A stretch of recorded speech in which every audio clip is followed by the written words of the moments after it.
Welcome to Stargate SG-1. For the first time, still not a Star Trek podcast, my name is Jeff Akin, and I'm watching Stargate SG-1 for the first time. And I'm Brent Allen, and I'm watching Stargate SG-1 for the 47th time, but for the first time, I am watching this for the sci-fi messages Stargate's trying to teach us.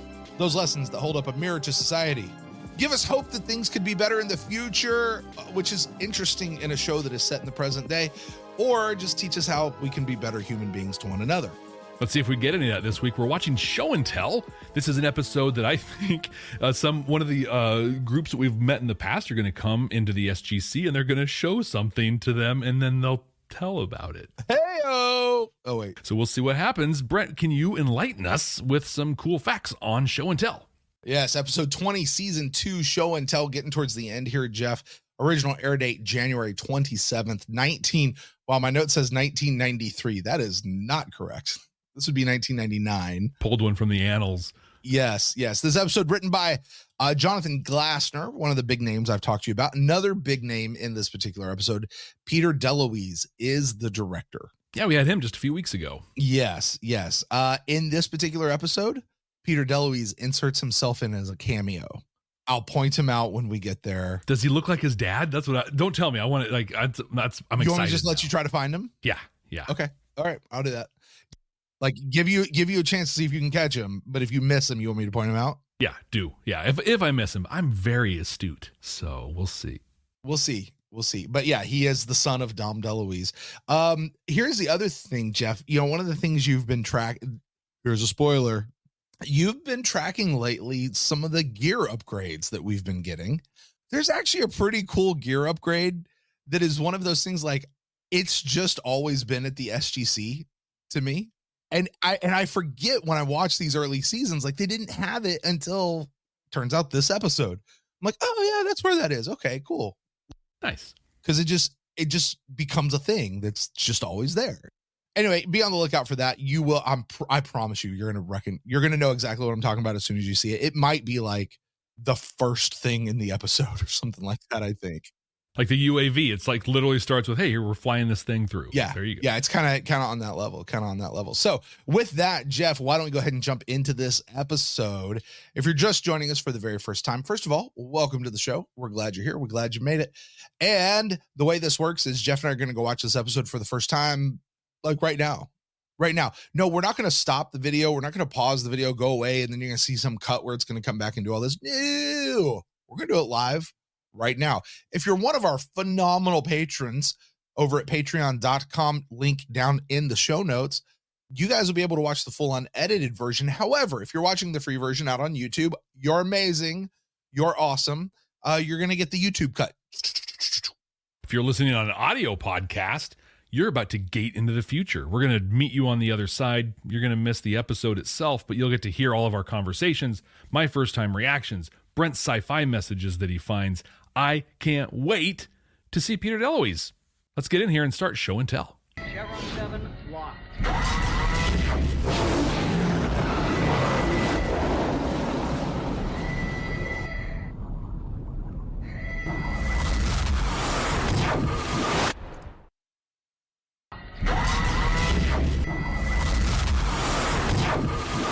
All right, Jeff, we have just watched Show and Tell for the very first time.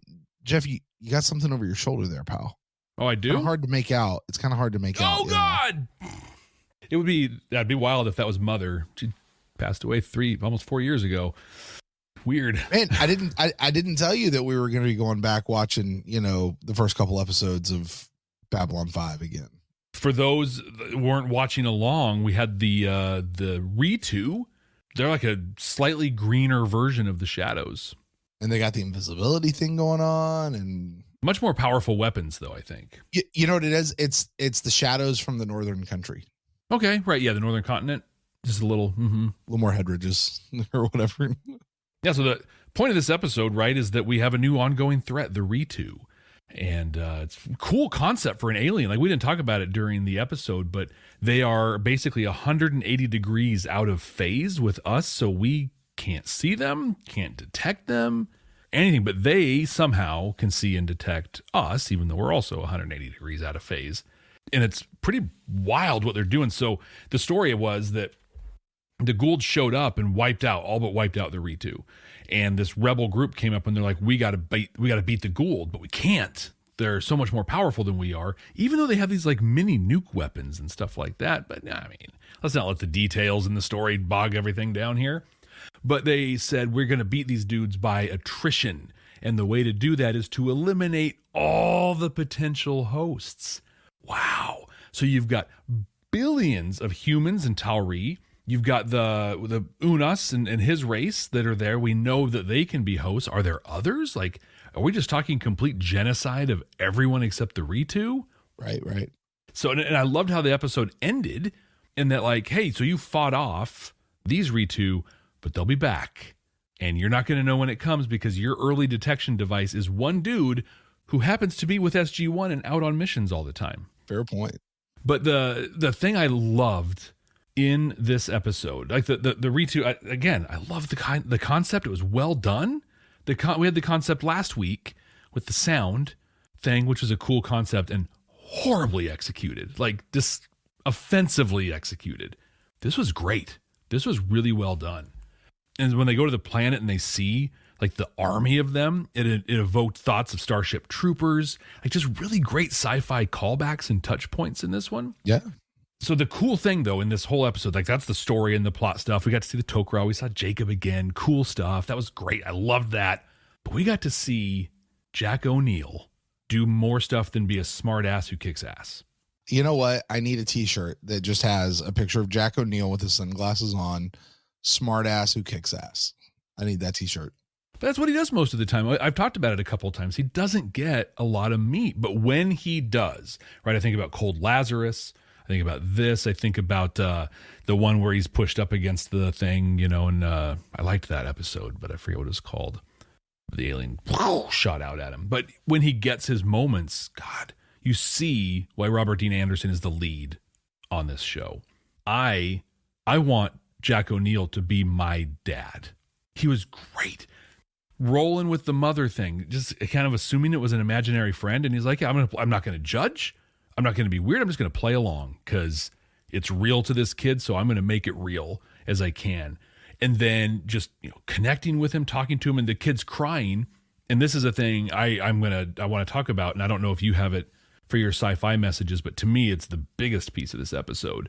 But they talked basically about, I mean, this is a dirty word, but toxic masculinity in a way of like, you know, dudes of an age, my age, your age, and in the neighborhood, like we grew up and you don't cry, right? Like it's not good. They challenged that here, right? And they talked about it, but it was so cool how he did it. The kid's like, I'm crying and I shouldn't cry. He's like, there's a definitive list of reasons you should cry. You know, number 6 is this and number 5, and just rolled with it. It was so great. You know what's great about that on a masculinity level? There's an old phrase long time ago. Only masculinity can bestow masculinity upon others. You know, and it's not just masculinity. It's whenever you're being admitted to the club, you can only really be admitted by the members of the club, kind of a thing. It's that general idea, right? There's the toxic idea, right? Which was very much alive and well in the 90s. It still is in many ways today. I gotta admit, I find myself often with my son going, son, you need to suck that up, man. Don't you be out here crying. That is not okay. You cannot show weakness. Like I find myself saying that, especially when it comes to football. And I don't think I'm wrong about that. But Jack does a great job of going, no, that's not true. Here's all the places that you cry. You just don't need to be crying over here. Yeah. I think it's such an important point, and it's a thing I've spent a lot of time on myself personally and working that, like, I don't care if you're a dude, not a dude, whatever. We all have feelings and emotions, and we have to feel them. They are all valid. They are all okay, and they all need to run through us. But we're not animals, right? We can have emotional regulation and say, hey, I feel this. I'm not going to push it down. I'm going to set it aside, and I'm going to come back to it later. You're in the middle of a football game and you take a big hit. You don't stop and cry. You rub some dirt on it. You go out there, you finish the game, and after you're out of the locker room and you have some time, then you let it go. You feel the whole thing. It's interesting how you talk about that with Jude, where you talk about that with your son, where, you know, don't cry, you know, don't show weakness, all those things. I wonder how much of this, as I'm thinking this, I wonder how much of this is like gender, normal is like kind of stuff where with my daughter, she'll cry, she'll get upset. And what I always tell her, I'm like, hey, do you have something you want to talk about? Something on your mind? You want to share a thing? No. And I'm just sad. Well, it's okay to be sad. It's okay to be sad. It's okay for you to be crying. It's all right. And when you talk about it, it helps. And I'm always here for you to talk to. I want to hear the things you have to say. But like I actively encourage her to feel and express those emotions. Yeah. Also in an appropriate time and place. Like don't do it at the dinner table. You're old enough now that you're not going to have a breakdown at the dinner table, but you can excuse yourself and stuff. And so she's developed a habit that comes up where she'll get upset and she'll kind of bite her lip and she'll say, I need a little alone time. And she'll go in her room and we give her that alone time and it's great. But this episode showed that, and it showed it in a 90s way, in the 90s, that I can see that seed planted and how like in a guy like me, how it's germinating here, quarter century later. There you go. I think that's really what this episode did, and it was done beautifully. This is a good episode, Brent. I liked it, and I think what it did for me wasn't what it intended to do, but it was really powerful, and it's the thing I'm going to take out of this one.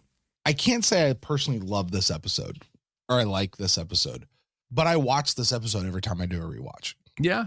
You know what I mean? Like I like it enough. I don't hate this episode by any stretch of the imagination. There may be some other episodes I want to get to a little sooner. This episode's a little heavy. Mm-hmm. It's a little heavy. So, particularly like I said, when I'm kind of going through, I don't like the heavy. Usually I want just kind of light, fun, the good times. Let's let the good times roll. And that tends to be what I'm looking for. But I do like this episode. I like how it comes about and comes through.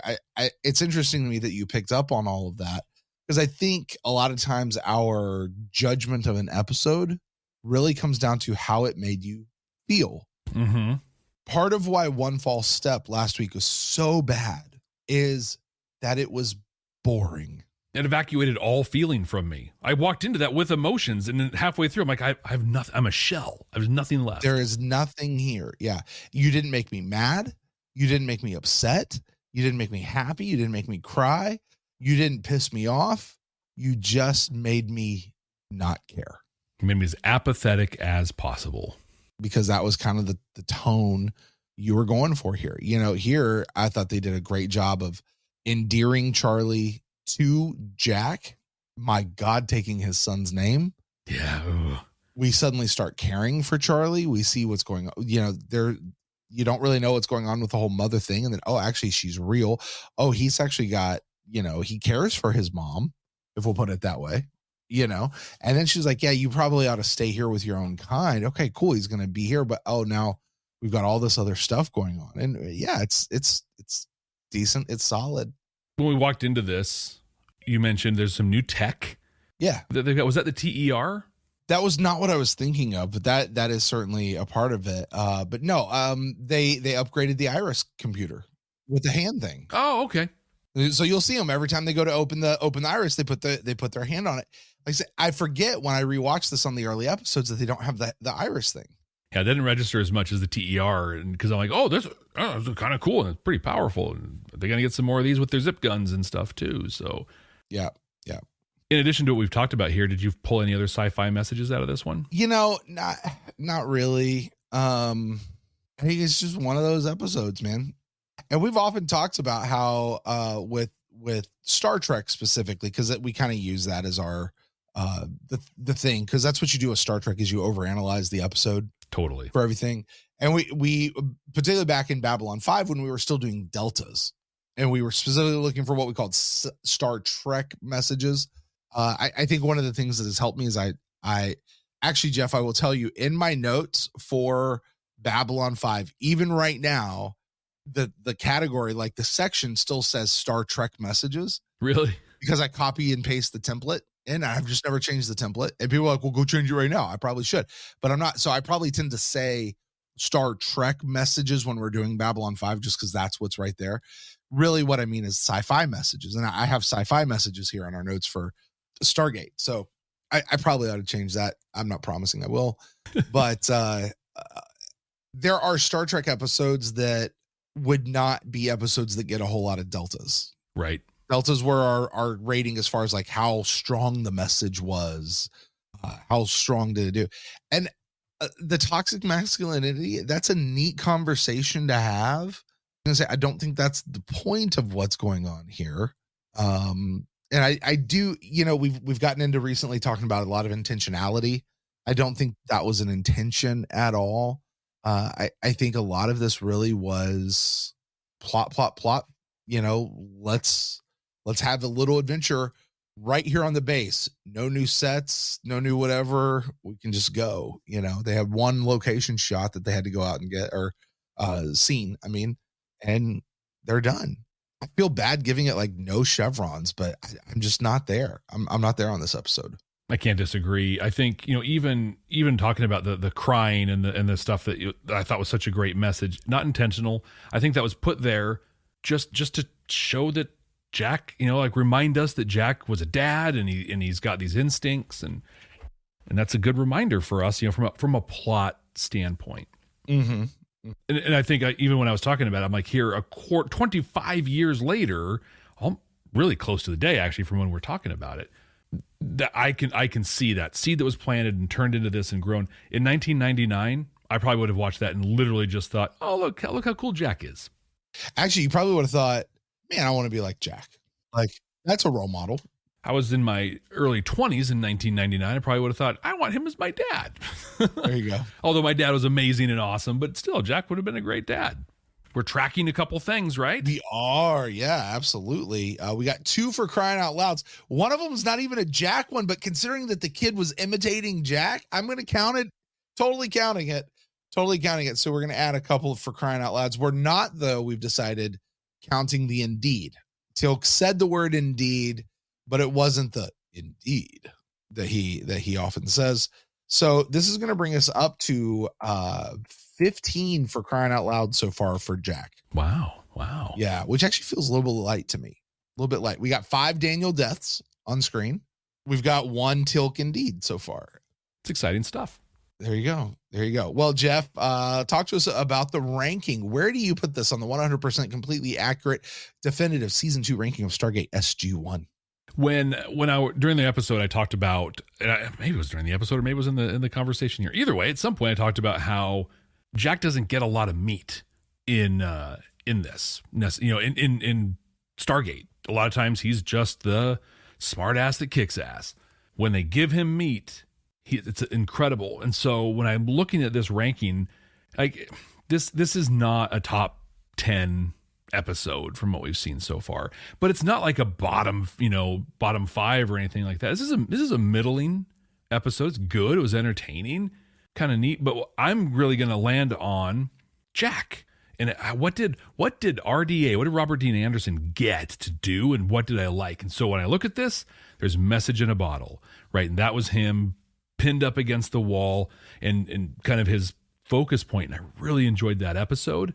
I liked this one a little better. This is going to be our new number 11. There you go. I feel like that's probably a pretty decent spot for it. Yeah. Yeah. That seems about right.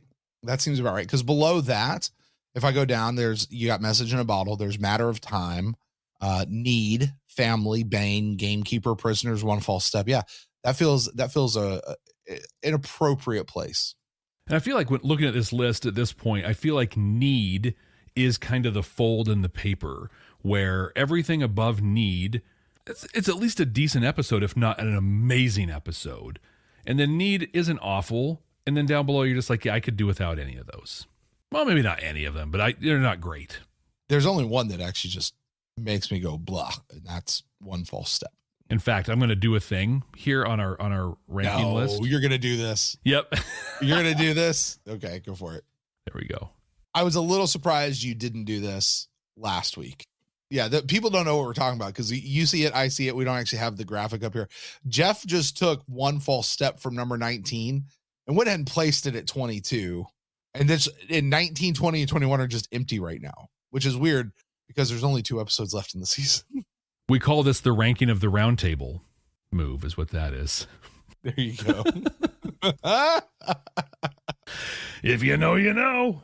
Oh my gosh. You're going to blow up the comments, man. Yeah. I just threw a bee hand grenade into the whole thing. All right. Well, that is going to do it for us this week then, talking about show and tell. Next time, Jeff, we're watching a cool episode, but you can't guess what this one's about. Title of the episode, 1969. Just 1969. That's the title of the episode, 1969. I know exactly what it's going to be about. No, you don't. I do. There's no way. No way. Jack is going to get his first real 6-string. He'll buy it at the 5 and dime. He'll play it till his fingers bleed. Oh, Jeff.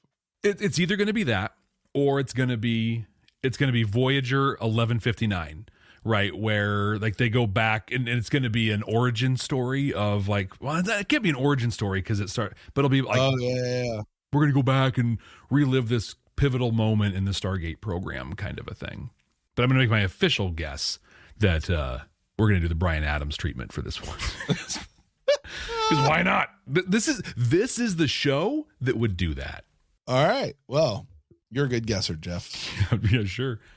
Hey, listen, we'll see you guys next time here on Stargate SG-1 for the first time. Still not a Star Trek podcast. Thank you guys for joining us. Please don't forget, wherever you're getting this, please subscribe, like, share, rate, rank, review, all those sort of things. It really helps us out a whole lot. It helps other people know how awesome things are happening. And please remember, if you want more Jeff and I, head over to patreon.com/whatever it is, links down in the description below. And you guys can get behind the scenes footage. You can get unedited footage. You can get early access to episodes and show notes. And you can get exclusive stuff, meet and greets, access to our Discord channel, Jeff. Which is amazing. Which is really cool. That community over there is awesome. And there are some people there that are there for Stargate, and there are some people that are there for Babylon 5. And some for both. Which is totally awesome. So make sure you guys go over there, check all of that out. That being said, 1969 is on deck for next week. So until next time, folks, thank you so much. And Jeff. Hold on, I'm just getting the message. Really? So Mother says that she wants to talk to you and only you. Listen, all my friends here are super cool. If you could trust me, you can trust all my friends. They're super dope. Yeah, she doesn't like your friends at all. Neither do I. I can't blame you. For crying out loud.